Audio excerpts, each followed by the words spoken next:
24 hours after the presentation of the union budget, all eyes are on what is it that has really been achieved by the middle classes. Mila to kya mila? Khas taur se middle classes ko kya mila? The main subject of debate has been removal of indexation in assets. If you had a property which your ancestors or you yourself may have bought any time post 2001, and if earlier you would have made more money by selling it subsequently, is the profitability that you would have achieved, is that profitability now being impacted severely by the removal of indexation? That's been the big social media chatter. And what that has led to is that an open war of sorts took place between Amit Malviya, the BJP IT cell chief, versus Ratan Sharda, well-known author, scholar. Mr. Sharda is not someone who believes in not speaking his mind out, shoots straight, and this is what he tweeted. In some ways, Ratan Sharda was trying to express the anguish which taxpayers across different stratas were expressing on all social media handles.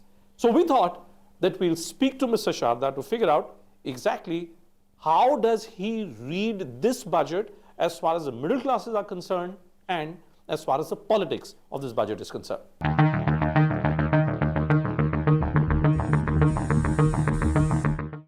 Well, great pleasure for us to have you with us today on Squirrels, Sharda ji. Namaste.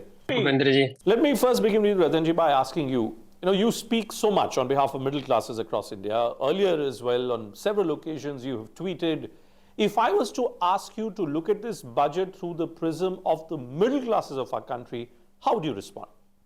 Bhupendra ji, thanks for asking me to talk about it. Though I am a postgraduate in economics and political science, but budget is not my specialty anyway. So I will be speaking more as a as a normal citizen of India, and also worry about poor class, not just the middle class. By the way, I work with them. Coming to the budget itself, as a citizen who wants to see India grow continuously the way it is growing, I think the budget is good. And for example, the infrastructure investment has gone to a 2.8 times high as compared to 2020. So to go that fast in 4 years is very commendable.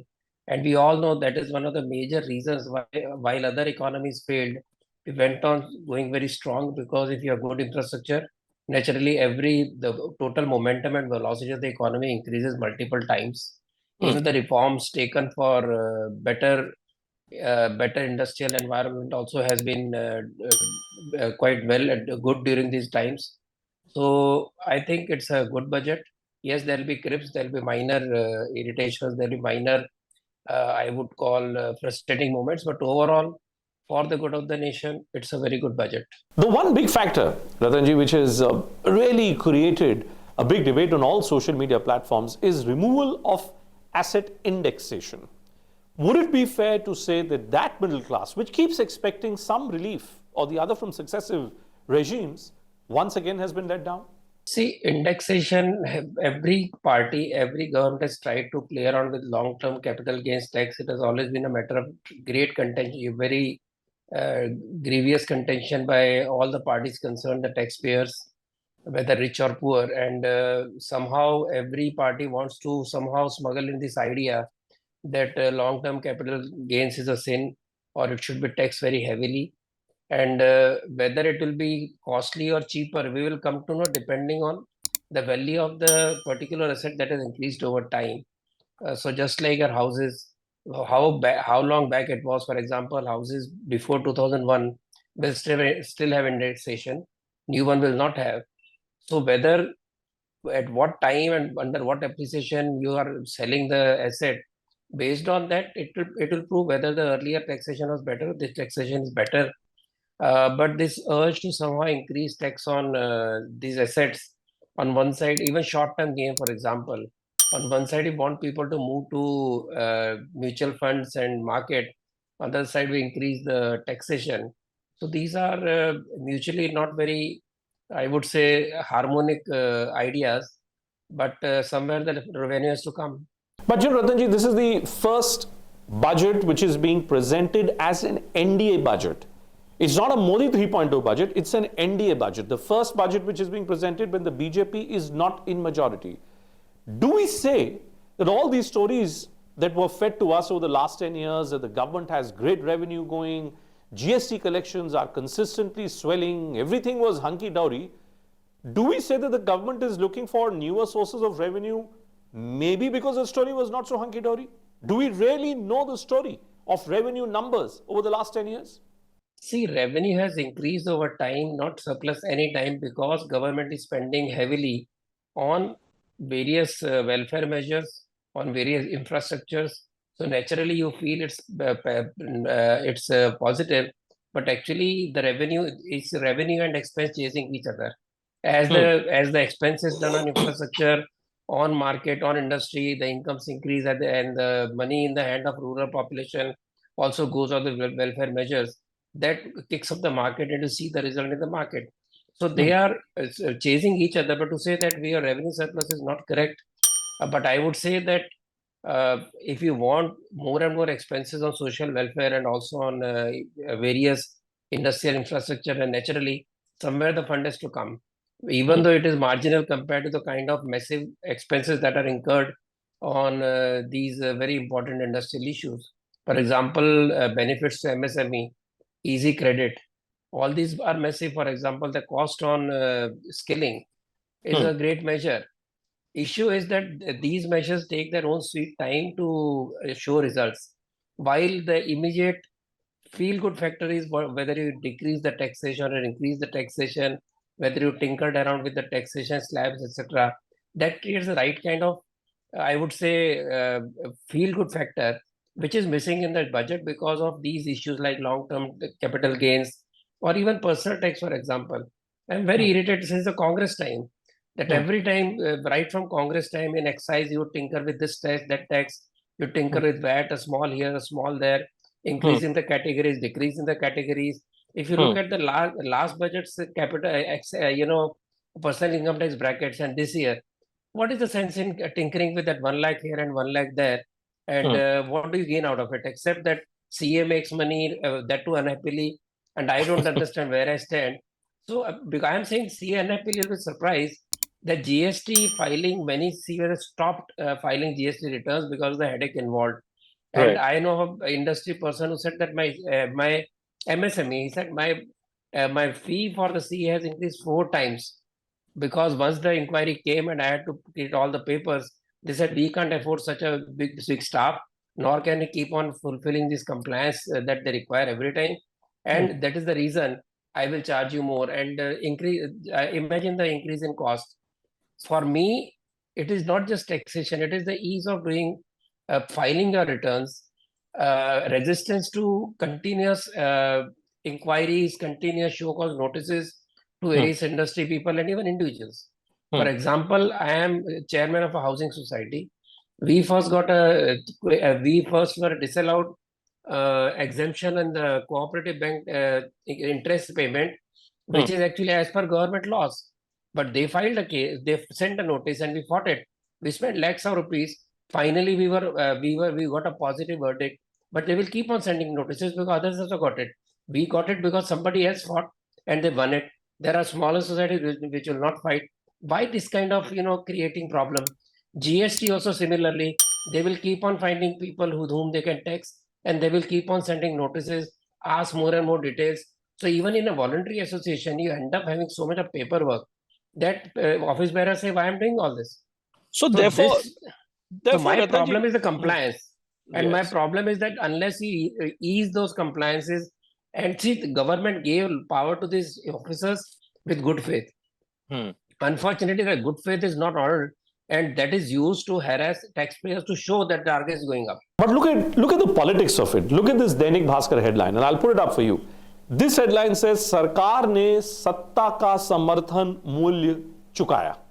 Don't you think, Ratanji, that the message which is going out is that this budget, at the end of the day, was to see to it that the two critical pillars, the two critical allies, could be assuaged and could be kept in good humor? See, those who oppose Modi ji will find very juicy headlines. I'm not talking about those headlines, but I would say that lighter note, way back in 2014, I had written a light-hearted, humorous article in which I had complimented Modi ji for completing first year. But one of the sentence was that if Modi ji ever loses popularity, it will be due to the finance minister. That was Mr. Jaitley. Because what people expected was nothing there in the budget, and that keeps on happening. One of the reason is media creates a hype that you will get this benefit, but there is a different plan in the mind of Modi ji. For him, development is much more important than pleasing some people. But yes, I always say that the middle class, the MSME, which was the mainstay of BJP, because they're tired of the Inspector Raj of Congress, to keep them in good humor. I'm not saying bribing them to good humor, but somehow making things simpler. For example, out of budget, I would tell you that Pollution Control Board has similar compliances for MSME of 10 crore, 15 crore, which are similar to Reliance Industries, which is thousands of crore big industry. How can a small industry have the same compliances, which requires huge investment, which requires huge compliances as compared to a company with 10,000 crore, assets or 10,000 crore machinery? So Okay. there is the problem that government needs to understand that to put everybody in the same level, small industry, micro, and the big industry, there is going to be a problem, and that is where they become unhappy. They don't become unhappy because the tax goes up by 2% or goes down by 0.5%. They are unhappy because their compliances keep on changing every time the law changes. You'll remember BJP minister had said that we want continuity of policies. The taxpayer should be clear that these policies are there for coming 5 years, 6 years, 10 years, so they can plan accordingly. But when you tinker with all these minor issues and try to give away something, then take what you take from left hand, take back from right hand, like Chindarman used to do. And now, for example, in this also a lot of minor concessions to the industrialists. But to understand what you call Concessions. concessions, and to use them on the other side, trying to understand various categories, groups in GST, etc. It's a humongous task for a person who is struggling to run his own firm. So let me then ask you the final question, Ratanji. What do you think is the big political message which comes from this budget? Is it that it's business as usual? Is it that the BJP may have been at 240, but it doesn't really matter? How do you look at the politics of this budget? I would ask you another question. Which government, in every government, why do the ministers want railway ministry? You know very well that a minister from Bengal will get all the lines, all the wonderful things done in Bengal corridor.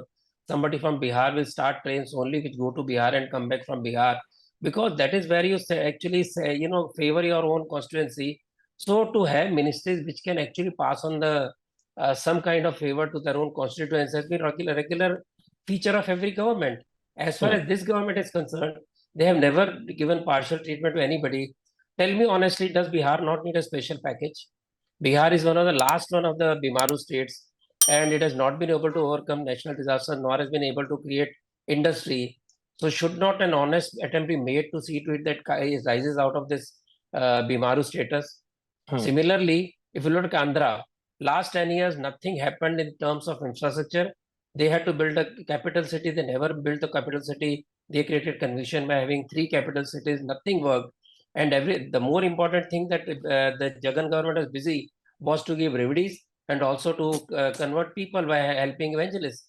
So in this scenario, if government does something for those 2 states, I think it's not wrong. In fact, Odisha should have got a bigger package also. And every state has been given some allocation. They named 2 because that is convenient for them to claim that BJP is only surviving on these 2 states. That's not correct. Every state has got its due. Every backward state has been given importance in budgets earlier also. And for example, the welfare measures of government, whether it's Nal Se Jal, whether it's Jan Dhan Yojana, whether it's any welfare measure, has it ever gone to a particular state? It is for states to take benefit out of it. They don't take.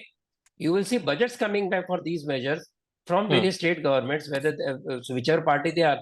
Do they expect this return? Bengal government doesn't want to acknowledge any support from the center. They waste money on various kind of unproductive measures, and that is why the economy is going down. So they want some kind of remedy from the Delhi government so they can run their state somehow. Karnataka government, with all its khatakhat policies, is going bankrupt, Punjab is going bankrupt. You want to bail them out for their poor financial management? Okay, Ratanji, great pleasure to have had you. Thank you so much for joining us in Squid. Thank you.